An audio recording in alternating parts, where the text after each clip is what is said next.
Je m'abandonne à toi. Waouh. Pas facile, hein? Pas facile de s'abandonner à Jésus. Et pourtant, ce matin, on a entendu cette prédication de Tim, où ce passage de Matthieu 18 qui dit que nous devons devenir comme des petits enfants. Et s'abandonner à Dieu, c'est ça. Devenir comme des petits enfants. Nous qui sommes grands, c'est d'autant plus difficile. Parce que redevenir comme des enfants, souvent c'est presque mission impossible. Si on n'a pas Dieu, on n'y arrive pas. On doit apprendre à devenir comme des petits enfants. Parce qu'un enfant, en fin de compte, il n'est pas comme nous. Un enfant, ça pose plein de questions. Et souvent, nous les adultes qui avons la connaissance et tout un tas de choses, on a du mal à leur répondre sur des choses simples. C'est quoi ça? Comment que ça marche? Etc. Et souvent, on n'y arrive pas. On n'arrive pas à trouver les mots, on n'arrive pas à trouver cette simplicité pour leur expliquer des choses simples qu'ils ont besoin de comprendre, qu'ils ont besoin de réaliser. Et c'est toute la difficulté de devenir comme un petit enfant. Nous, on a un esprit préoccupé par tout un tas de soucis, d'organisation, etc. Et comment devenir comme un petit enfant quand on est un chrétien? Je crois que la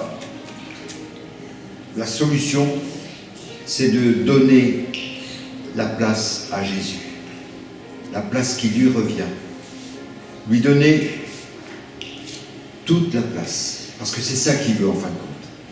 Comme un enfant, il ne se soucie pas, on a vu ce matin, il ne se soucie pas de combien ça coûte l'autoroute, de comment organiser un trajet, comment organiser un séjour, des courses, etc. Non, lui, l'enfant, c'est pas un souci, on part en vacances, et bien on y va. Et c'est tous les parents qui ont la logistique. Et en fin de compte, Dieu, c'est ce qu'il veut pour nous aussi. Quand il dit redevenez comme des petits enfants, ça veut dire qu'il faut qu'on retrouve une simplicité, il faut qu'on retrouve, je dirais, la perte de l'orgueil qu'on a quand on devient grand, quand on devient adulte. Et on perd toute cette simplicité de l'enfance. Quelle place on donne à Jésus? La Bible dit qu'il nous a rachetés. Il vous a rachetés. Ça veut dire qu'on ne s'appartient plus en quelque sorte.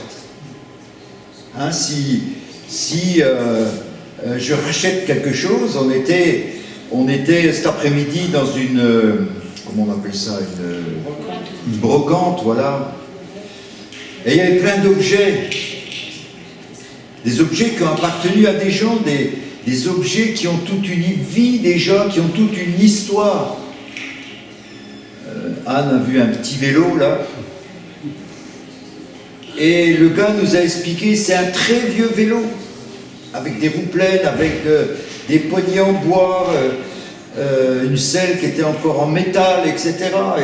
Et il datait. Et sûrement que des enfants ont joué là-dessus, et Anne aurait bien aimé l'acheter pour sa petite fille. Du moins le racheter, parce qu'il avait déjà été acheté par quelqu'un. Et nos vies, c'est ça. Dieu a un droit sur nos vies. S'il nous a rachetés, ça veut dire que je ne m'appartiens plus à moi-même. mais je lui appartiens à lui. C'est lui qui a le droit sur ma vie. C'est lui qui a un droit de regard. C'est lui qui a un droit de vie, de mort sur ma vie. Et je sais que j'ai choisi la vie, comme vous. Hein? On a choisi la bénédiction. Oui ou non? Oui. Parce qu'il nous a rachetés et qu'il a mis devant nous des choses pour qu'on en profite. Comme on veut bénir nos enfants, Dieu veut bénir ses enfants. Il veut régner sur nous. Il veut avoir une influence sur nos vies. Parce que l'influence de Dieu, elle est bonne. Moi, pendant des années, j'ai eu des influences de toutes sortes et j'ai vu que ça ne m'a pas amené au bonheur que j'ai aujourd'hui. Dieu veut conduire véritablement nos vies. Il veut conduire chaque instant, chaque journée, chaque moment. Chaque fois qu'il y a de la joie, chaque fois qu'il y a de la peine, il veut être là. Parce qu'il nous a rachetés. Et c'est important de vivre cette vie. Cette vie de rachat qui est une vie de tous les jours. Souvent, on réalise qu'on est chrétien le dimanche. Mais pas que le dimanche. On doit être chrétien tous les jours. Parce que c'est tous les jours qu'il veut nous parler. C'est tous les jours qu'il veut nous atteindre. Si on est véritablement des enfants, un enfant, il ne peut pas vivre une journée sans voir ses parents. Bon, peut-être une journée, mais pas deux. Vous comprenez? Et c'est important que nous puissions réaliser qu'il est notre Père. C'est peut-être difficile pour certains parce qu'on n'a pas toujours eu un bon père. Moi, j'avais un père absent. Il était marin. Et quand je suis né, je ne suis même pas sûr qu'il a débarqué pour ma naissance. Je ne sais pas trop. J'ai jamais eu vraiment l'occasion de parler de ça. Mais je sais qu'il partait 9 mois. Et il revenait au bout de 9 mois. Et sûrement qu'il voyait le changement de ses enfants, mais il n'était pas un père en fin de compte. Parce que quand il arrivait, bien, il ne voulait pas qu'il y ait de conflit. Donc c'était plutôt un copain, parce qu'il voulait repartir en mer en se disant, eh bien, je pars le cœur tranquille, je ne me suis pas bagarré avec mes enfants, il n'y a pas eu de tiraillement, il n'y a pas eu de dispute, c'est bien. Mais c'est pas un père comme ça que j'avais besoin. Parce que mon cœur pleurait souvent. Et je me rappelle, j'avais un gros arbre devant chez moi, je montais dans cet arbre et je disais, si je monte haut, je vais peut-être voir mon père arriver avec sa valise. Et je l'attendais. Mais avec Jésus, j'ai un père. Un père qui tous les jours est là, qui tous les jours répond à nos besoins. Il est la tête du corps de l'Église. Alors, c'est un peu le thème que je voudrais aborder. On ne va pas durer trop longtemps ce soir parce que je n'ai pas envie non plus de vous prendre la tête. C'est Jésus la tête. Mais on continuera ça plus tard, si vous voulez, dans la semaine. Merci. Et le verset dit, il est la tête du corps de l'Église. Il est le commencement, le premier-né d'entre les morts, afin d'être en tout le premier. Et pourquoi je dis ça? Parce qu'on fait partie, vous faites partie de cette Église. On est d'accord?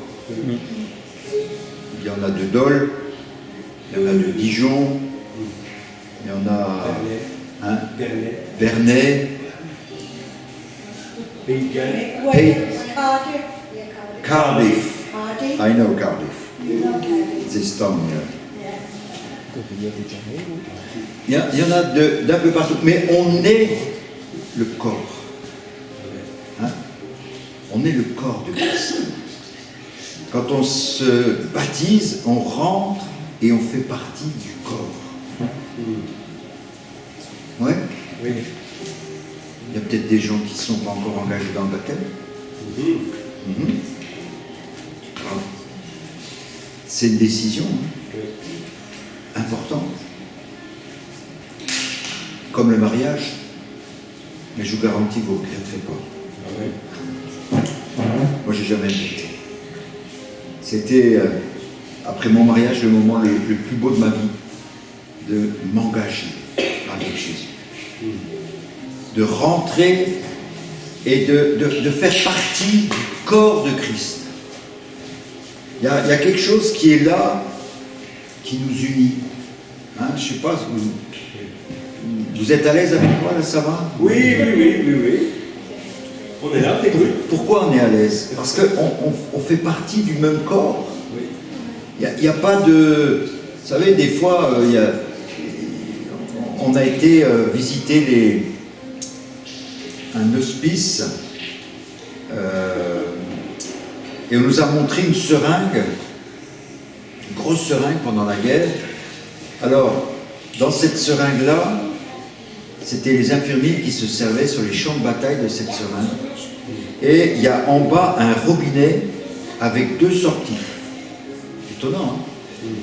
Donc, ils prélevaient le sang sur les gens qui étaient les donneurs pour les donner, pour donner ce sang à des gens qui étaient des blessés. Et les blessés perdaient beaucoup de sang.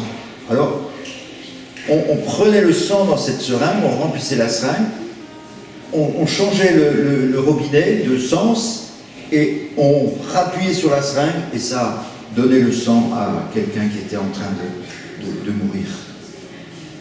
Et pourquoi je disais ça en fait? Parce qu'on est unis. Parce qu'on est unis, oui. Et le problème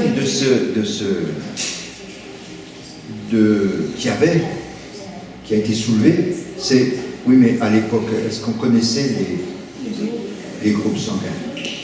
On les connaissait. Mais on ne connaissait pas encore les résus. Et ça a causé certains accidents à cause des résus. Et je crois que dans le corps de Christ, Dieu est là pour... On a tous le même sang. Oui ou non? On a le sang de Jésus qui nous a purifiés, qui nous a lavés, qui a lavé notre cœur, notre âme, notre conscience aussi. Parce que c'est important de laver notre conscience. De balayer, de faire table rase. Philippe, j'ai connu ton nom. De Nerdol. Oui. Et cet homme-là, il aimait bien venir. Il aimait le Seigneur, il aimait bien venir. Mais dans sa conscience, il n'a jamais pu laver sa conscience. Il se sentait coupable. Et jamais il n'a pu enlever cette culpabilité. C'est un travail à faire. C'est quelque chose qu'il nous faut prendre par la foi. Jésus nous lave. C'est sûr, quand j'ai entendu ça la première fois, moi j'étais coupable de plein de choses. Bon, je n'étais pas non plus un brigand, mais j'étais coupable de plein de choses. Ma conscience me travaillait. Et quand on me disait simplement, tu te repens, tu confesses tes péchés et Dieu va te pardonner, et je trouvais ça, mais d'une simplicité tellement enfantine. Et en même temps, il a fallu que je devienne cet enfant pour comprendre que je pouvais m'approcher de Dieu, confesser mes péchés et trouver le pardon. Et la meilleure preuve, c'est que le jour où je l'ai fait, j'étais dans mon salon, je me suis mis à genoux, après avoir été traversé par une peur de Dieu, une peur divine. là j'ai dit, Seigneur, maintenant je te donne ma vie. J'ai commencé par lui apporter tous mes péchés, toute la culpabilité, tout ce qui me venait. Oh, il y en a eu d'autres après qui sont venus. Hein. Et peut-être que ça se fait pas en une fois. Mais chaque fois que Dieu me rappelait une chose, je disais, Seigneur, c'est bon, j'ai compris. Je me repens. Je te demande pardon. Et je me réconcilie avec toi. Et vraiment, ça a été un travail merveilleux. Et ça, c'est l'œuvre du sang de Jésus dans nos vies. Il veut vraiment avoir un corps, une église, la parole dit pure et sans tache, sans défaut. Et ça, c'est le miracle de Dieu. Bien sûr, on n'est pas encore parfait. Il y a encore des choses qui ont besoin de changer. Il y a encore des choses chez toi, peut-être, qui te travaillent, qui sont comme des... Moi, j'appelle ça des ornières. Vous savez, il y a des choses, on veut que ça change. Alors, on prend position, on prend des décisions, hein, surtout en début d'année, là. J'arrête ça, je veux plus que ça revienne dans ma vie. Et puis, pof, un mois après, je suis retombé dedans encore. Et on reprend courage. Ne vous découragez pas. Ne vous découragez pas. Avec Dieu, Dieu a dit un jour à un homme, fortifie-toi et prends courage. Et lui dit, mais moi je suis le plus petit, je suis le dernier, je suis le... Ouais. Fortifie-toi et prends courage. Et cet homme-là, il a écouté Dieu, il a brisé.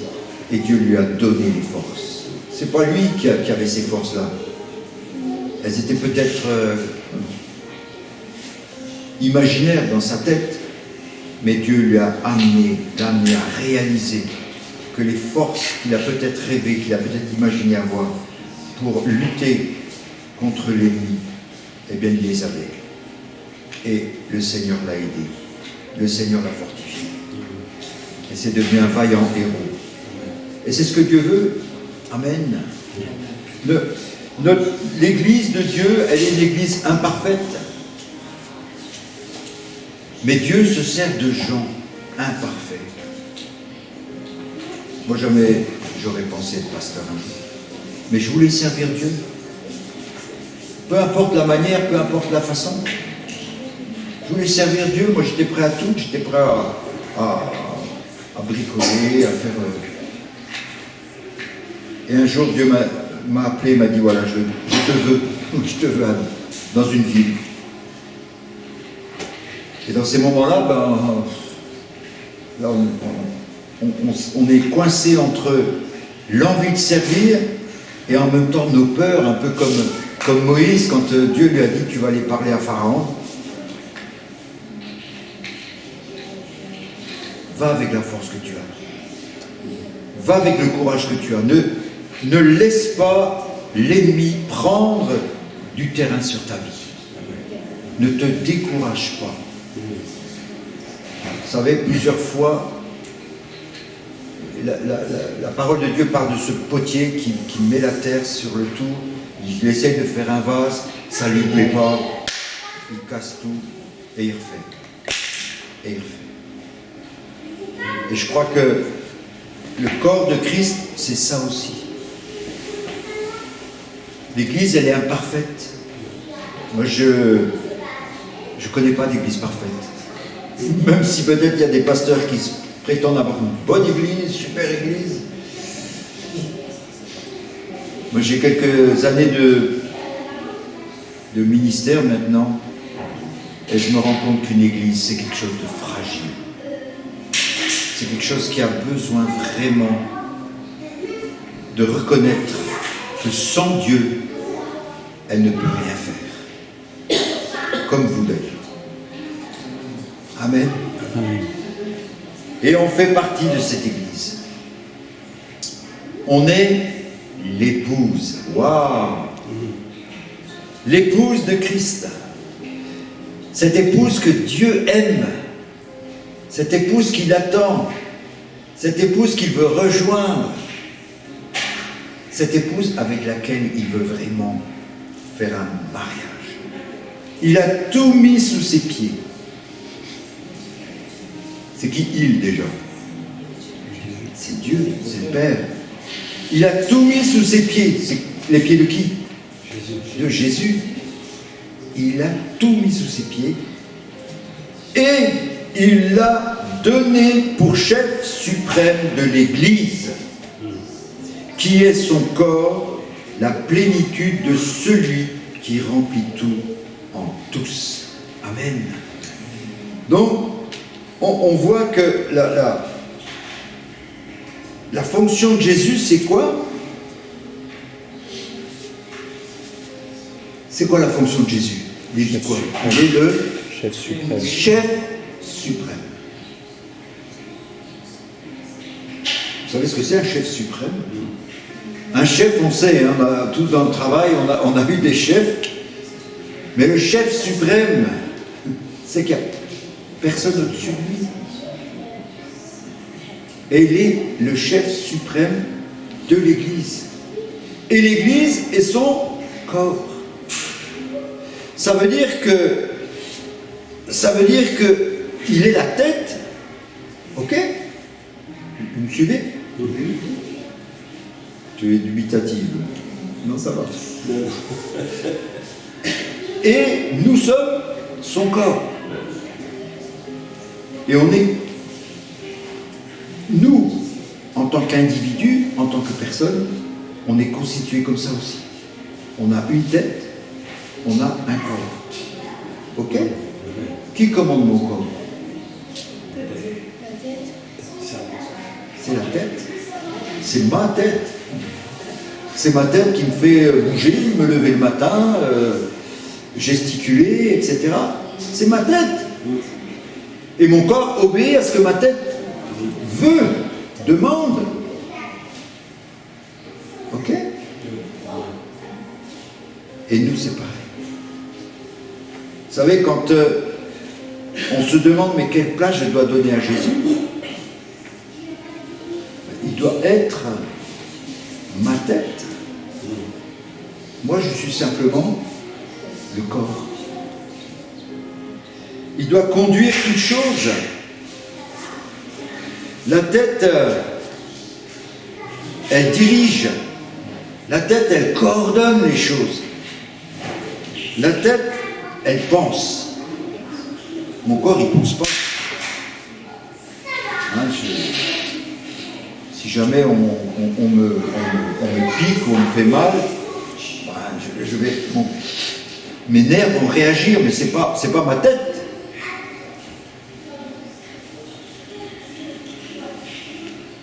Un corps sans tête, il ne peut rien faire. Mais le rôle d'une tête, c'est de diriger et de mettre en action le corps. C'est de l'harmoniser. Hein, j'ai travaillé avec des enfants handicapés qui avaient eu des neurones qui étaient plus connectés. Et certains, quand ils marchaient, ils étaient complètement disharmonieux.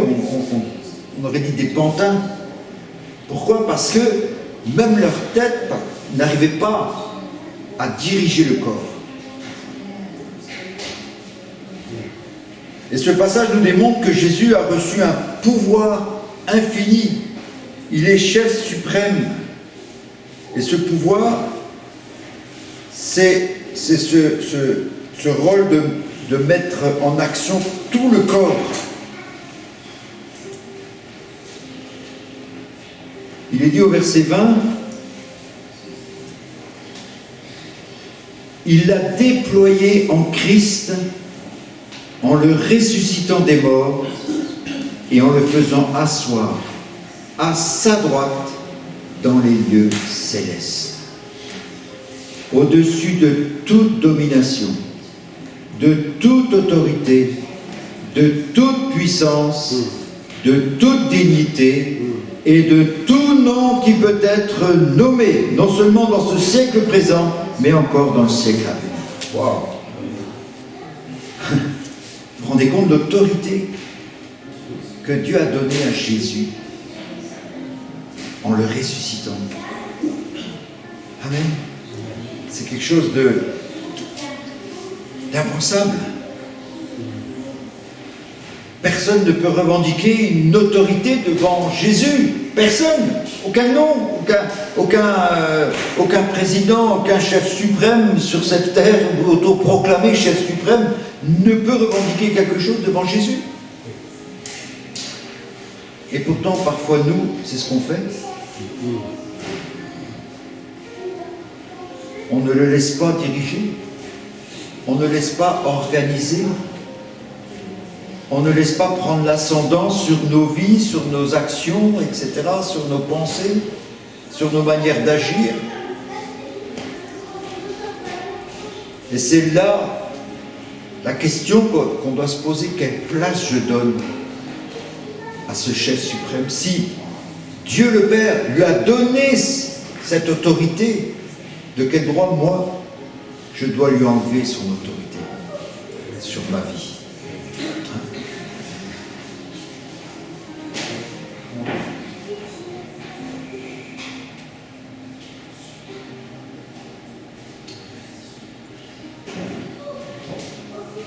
La force de Dieu, elle ne faiblira jamais. Parce que c'est lui le chef, c'est lui qui nous entraîne, c'est lui qui veut nous fortifier. Vous savez, un homme comme l'apôtre Paul a pu dire « je peux tout ». Vas-y. Par celui qui me fortifie. Voilà. Je peux tout. Et quand on voit la vie de Paul, quand on voit les galères, les souffrances par lesquelles il est passé, et qu'il peut dire « je peux tout par celui qui me fortifie ». Pourquoi? Parce qu'il dépendait vraiment de ce Dieu. Il se tournait vers Jésus, et Jésus le conduisait, le dirigeait.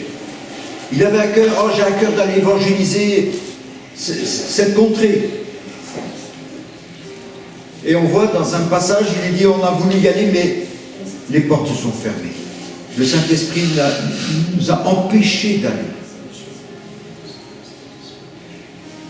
Étonnant.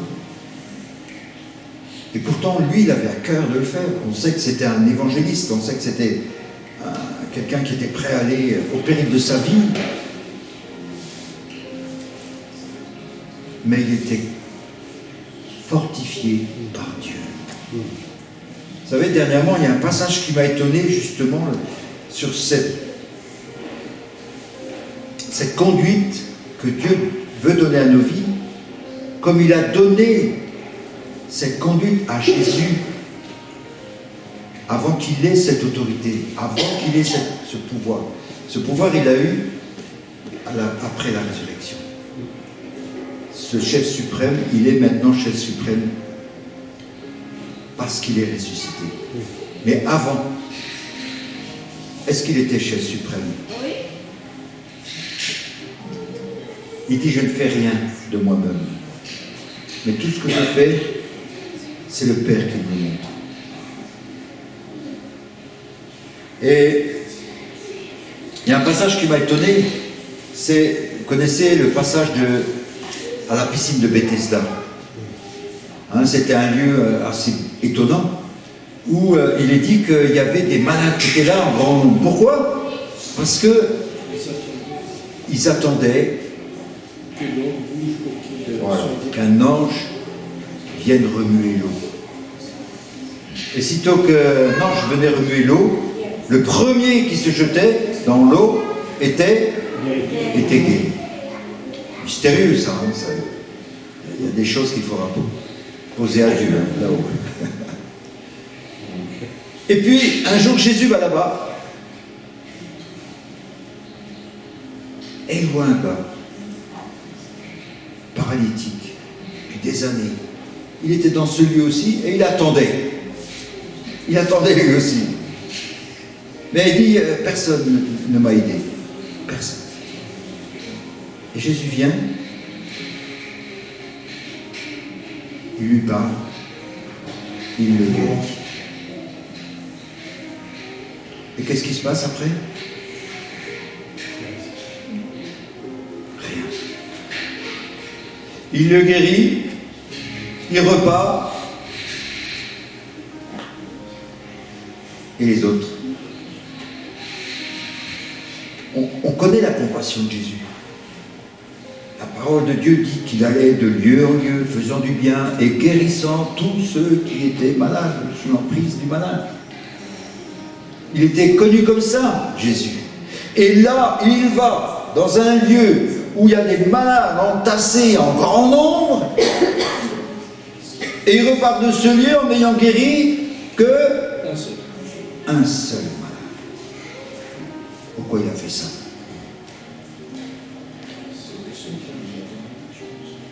C'est pas lui qui a voulu faire ça. C'est pas Jésus qui a voulu faire ça. C'est le Père qui a voulu que Jésus fasse ça. Fasse comme ça. Les raisons, je ne sais pas, on peut en trouver des raisons. Mais il y a sûrement des raisons. Mais en tout cas, c'est ce qui m'étonne. Et c'est ce qui doit m'étonner aussi dans ma vie, dans mon comportement. Peut-être que des gens autour de vous vous disent « Ah, t'es chrétien? Ah ouais. Bah alors pourquoi tu fais comme ça? Ah ouais, tu te dis chrétien et puis t'as vu un peu comme tu agis là? Est-ce que vous êtes bien avec ça? Quand on vous interpelle ou quand on met le doigt des fois sur des choses, hein, un chrétien il devrait toujours être prêt à aider son prochain, être prêt à... Ben, moi je dis c'est pas toujours vrai. C'est pas toujours ce que Dieu nous demande obligatoirement. Et c'est ça, être dépendant de Dieu, être à l'écoute de Dieu et se laisser diriger par le chef suprême qui est Jésus. Dieu veut parfois qu'on se repose. Est-ce que vous êtes OK avec ça? Le jour du repos, c'est important. Honore le jour du sabbat. Dieu a eu besoin d'un jour de repos. Pourtant, lui, il ne sommeille pas, il ne dort pas, il veille sur nous. Amen. Et il a eu besoin d'un jour de repos. Pourquoi faire? Je vais te poser la question déjà. Peut-être c'était pour simplement admirer sa créature, regarder la création qu'il venait de faire.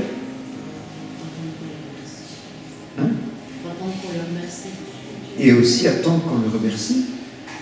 Et nous, pourquoi Dieu nous demande de prendre un jour de repos? Pour les mêmes choses, pour qu'on soit reconnaissant vis-à-vis de Dieu, vis-à-vis de ce qu'il a fait dans la semaine, vis-à-vis de sa bienveillance, vis-à-vis de son amour et vis-à-vis de son sacrifice. Parce que c'est un mémorial que l'on fait tous les dimanches. Souvenez-vous de ce que j'ai fait pour vous. Amen. Et il veut qu'on lui rende grâce, que toute la gloire lui revienne. Amen. Et qu'on se rende compte à combien il a été bienveillant sur nos vies. Et ça demande du repos. Je ne peux pas le faire si je suis pris. Moi, j'ai travaillé aussi. Je n'ai pas été pasteur à plein temps, mais j'ai travaillé et aujourd'hui, je suis à la retraite et je vois ma vie de retraité, mais je me dis, quel bonheur. Je suis désolé pour ceux qui travaillent. Mais d'avoir du temps pour soi, d'avoir du temps pour le gérer comme convenablement et ne pas être sous le stress, ne pas vivre des tensions terribles par des... Parce qu'aujourd'hui, c'est vrai, on en demande de plus en plus et puis on presse les gens. On se rend compte, les gens font des burn-out et pourtant, on travaille de moins en moins, mais les gens sont de plus en plus fatigués, ils sont sous pression. Enfin bon. Donc, l'importance de laisser vraiment Dieu conduire nos vies. Laissons... Des fois, c'est nos sentiments nous conduisent. Hein. Mais ça peut nous détruire aussi, nos sentiments.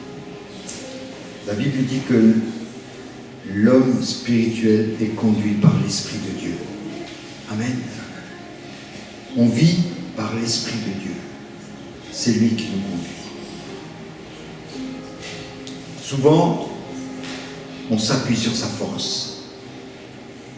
On s'appuie sur qui on est. Alors, je ne dis pas que c'est pas bien, je ne dis pas qu'on a sûrement, et vous avez sûrement beaucoup de qualités en vous. Mais est-ce que vos qualités, est-ce que je dirais les dons que vous avez naturellement, moi je suis un homme assez calme. Pour moi c'est un don.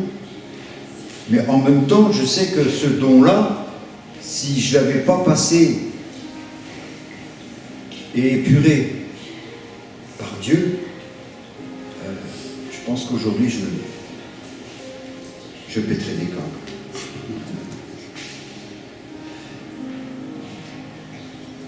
Il faut vraiment que notre vie soit transformée, changée, épurée. Il faut vraiment que l'Esprit de Dieu agisse en nous et nous montre vraiment et nous fasse vraiment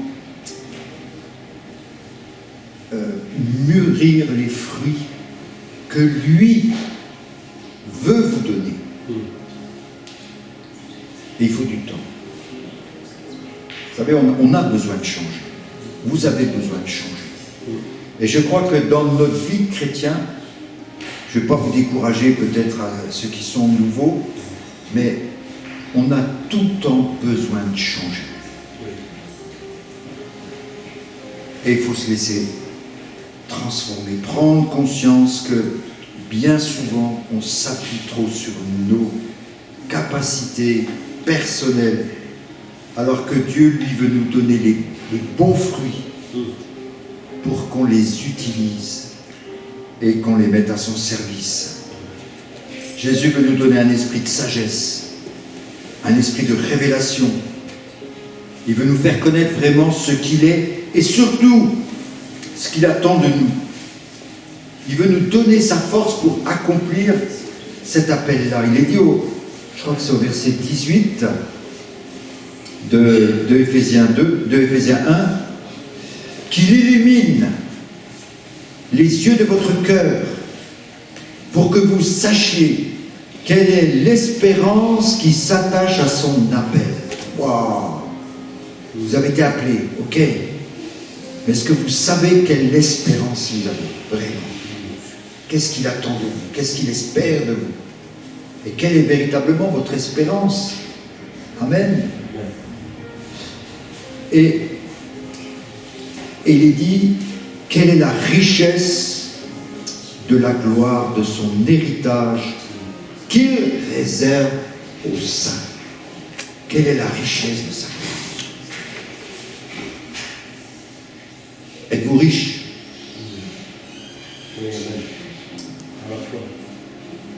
On doit réaliser notre richesse. La richesse, c'est ce que vous êtes devenu. La Bible nous appelle à devenir meilleurs. Amen. Est-ce que je suis meilleur? Est-ce que je suis content de ce que Dieu fait de moi pour que je sois meilleur? Ou alors est-ce que je suis encore à me dire, oh là là, j'ai encore besoin de... il y a encore du travail, il y a encore... Ça, c'est important. Dieu nous enrichit chaque jour. Il veut qu'on aille de progrès en progrès. Amen. Ça ne s'arrêtera jamais, mes amis. Amen. Et sa richesse sera grande. Parce que Dieu va tout mettre. Il met tout de côté. La Bible dit qu'il n'oubliera rien. Amen. On œuvre pour lui. Amen. On travaille pour lui. On ne travaille pas pour être sauvé, mais on travaille parce qu'on est sauvé. Amen. Et que le Seigneur veut nous enrichir jour après jour. Il veut nous donner un enracinement à chacun. Il veut qu'on ait de la profondeur dans notre vie chrétienne. Amen. Parce qu'il y a tant de choses qui peuvent nous ébranler, tant de choses qui peuvent nous perturber. tant des choses qui peuvent nous éloigner de lui, nous enlever la foi. Et c'est pour ça que c'est nécessaire. Comment un arbre il peut être fort? On a vu les tempêtes, ce que ça a donné. Et quand vous voyez tous ces arbres, il y avait des coins de forêt. Vous avez sûrement entendu les témoignages de gens qui se sont abrités sous des arbres et qui ont senti comme si l'arbre était... Comme si on prenait une mauvaise herbe par le haut et puis qu'on l'arrache comme ça. Des racines. Ouais, les racines se soulevaient par le vent, mais ceux qui étaient vraiment enracinés n'ont pas bougé. Mais beaucoup ont été abattus par cette tempête. Dieu veut qu'on accomplisse son appel. Amen. Amen. Éphésiens 4, 14. Ainsi, nous ne serons plus des enfants, flottants et emportés à tout vent de doctrine par la tromperie des hommes, par leur ruse, dans les moyens de séduction, mais en professant la vérité dans l'amour, nous croîtrons à tous égards en celui qui est le chef, Christ. Amen. Et là on revient à ce chef. Ce chef qui veut nous faire prospérer, qui veut nous faire grandir, qui veut nous rendre inébranlables. Amen. Il veut nous donner la force contre le péché, contre la séduction. Là, le péché, c'est une puissance. Oh oui. C'est pas seulement j'ai fait un petit écart. Non. C'est une puissance contre laquelle Dieu nous a donné la victoire. Amen. On verra bien comment la prochaine fois être fort justement. Et c'est pas en prenant vous savez, des boîtes là, de machin, pour faire le strongman, non. Des vraies forces. Les forces que Dieu veut nous donner, nous rendre solides. C'est sa force à lui qui veut mettre en nous. Hein, quand Paul dit je peux tout, c'est que vous savez, il est même. La Bible dit que cet homme-là, on l'a lapidé plusieurs fois. On l'a laissé pour mort. Ses disciples sont arrivés. Ils ont prié pour lui. Il s'est relevé. Il est parti, il a continué d'évangéliser. Je peux tout par celui qui me fortifie. Moi je dis, voilà, c'était un surhomme. Mais nous pouvons être des surhommes à notre niveau. Bien sûr, Paul, c'est Paul, on n'est pas là pour l'imiter, mais on est là pour comprendre sa vie et ce que lui avait saisi de Christ pour être l'homme qu'il a été. Et on a besoin, vous avez besoin chacun de saisir aussi ce que Christ veut vous donner pour être l'homme et la femme que Dieu veut que vous soyez. Quelqu'un de solide, quelqu'un de fort, une colonne dans l'église. Amen. Être fort, c'est pas évident. Être fort dans l'adversité, quand tout va mal, c'est là que je dois être fort. Quand tout va bien, pas besoin d'être fort, hein, ça va, ça roule. Non, c'est dans le calme et la confiance que sera ta force. Appuie-toi sur Dieu. On a un rocher, on a une fondation qui est là, c'est Christ.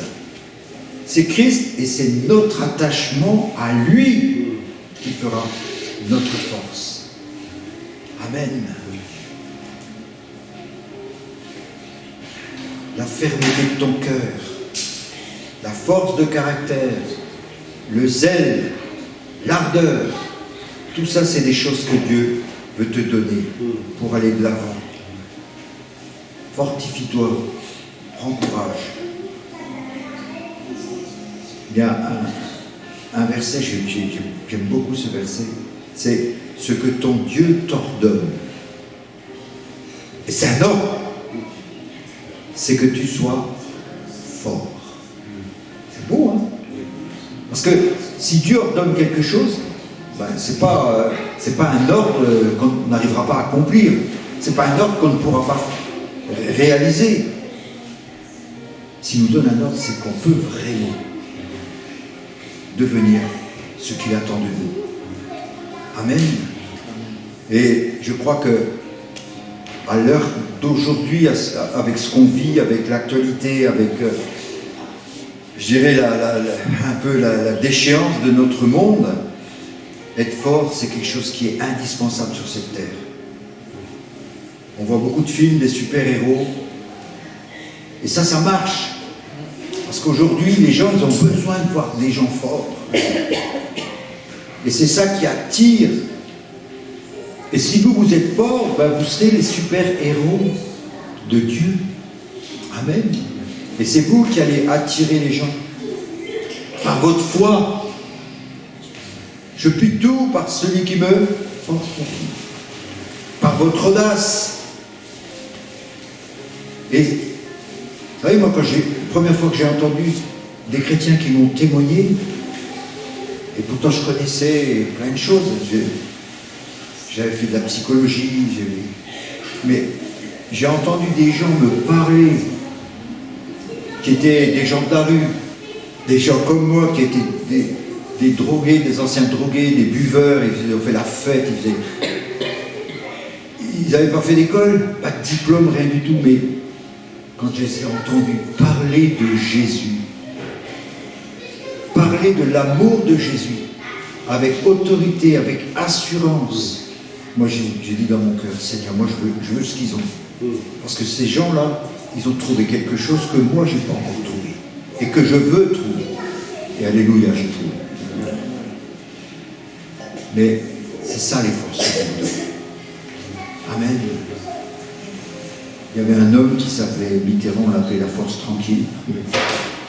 Mais je crois qu'un chrétien, c'est aussi ça. Être fort, c'est pas lui montrer vos biceps tout le temps, ou mettre le t-shirt qui va mettre en valeur vos pectoraux.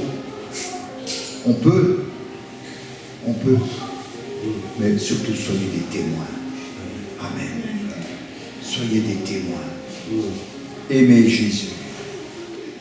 Qu'on puisse se lever pour dire Seigneur, maintenant, et pour tout. Amen. Parce que tu m'as libéré. Parce que sous tes pieds, tout a été mis, Jésus.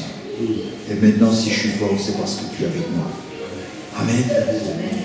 Que le Seigneur vous bénisse. Amen.